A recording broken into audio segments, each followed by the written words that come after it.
The biggest issue with dating apps is the people using the dating apps. For some reason, we've kind of abused that technology. In their latest episode, my next guests discuss the day of love, how to navigate it when you're in a new relationship, and how to get through it if you are single. If you are not currently in a relationship, think about this holiday as a way of showing your love and giving love. Instead of thinking what I can expect other people to give me, think about what can I do to show more love for the people who I care about around me. Why do you think, YUE, this happens? Is it because it's so easy? Online dating is like the cryptocurrency of social phenomenon. Nobody knows how it works, but then everybody wants to partake because the upsides are so high. There's no handbook, there's no manual, nobody knows how to really do it. So when you don't see a connection with someone, I think a lot of people just kind of avoid it, and hopefully if I ghost, then this person will just magically disappear. YUE, you say women do this too, meaning date multiple people, you could do that. I mean, fun fact, America is one of the only cultures in the world where it is acceptable and also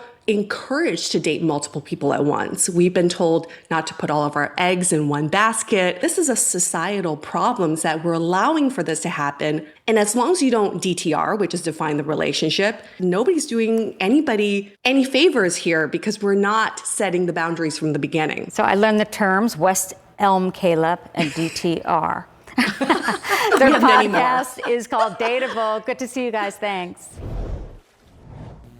Finding love in the time of COVID presents new challenges. You've tracked several changes in the past few months to the dating landscape. Tell us what you're seeing.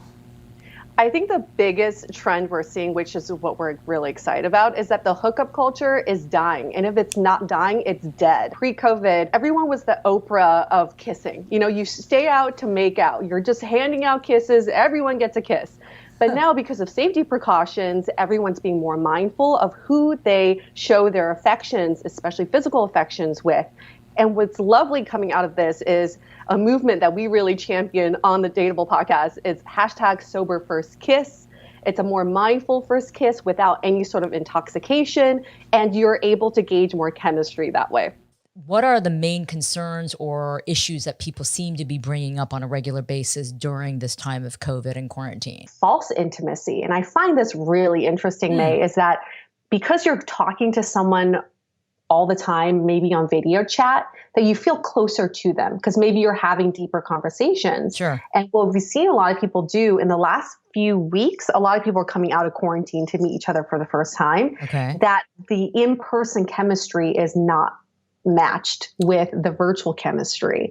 So this false intimacy of just basically pouring out your heart and soul to someone over video and then meeting them in person and still feeling that distance of a stranger and not really feeling that chemistry anymore is a huge one we've been seeing too. That's I would have never guessed that. What we keep hearing from a lot of couples is they're having the conversations that they should have had years ago.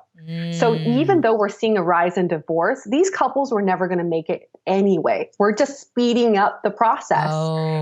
People are getting into relationships faster and they're getting out faster. If I don't enjoy spending quarantine with this person on a daily basis, doing household chores and cooking in our Instapot, then sorry, honey, like this relationship is not going to work. Yeah. Fundamentally, we just don't know how to ask the question. And I think we're all asking the wrong question. Nobody knows what they're looking for. Nobody does, right? Nobody does, right? And then when you propose a question like that, what people end up giving you is the 10-year picture or the 20-year picture. Oh, I'm looking for marriage and kids. I think a lot of people say that, but are they really looking for that, or do they think that is just the end result of countless relationships that they're going to be in? So I like to ask the question, what are you open to right now? If their heart is open to it, you're on the right path.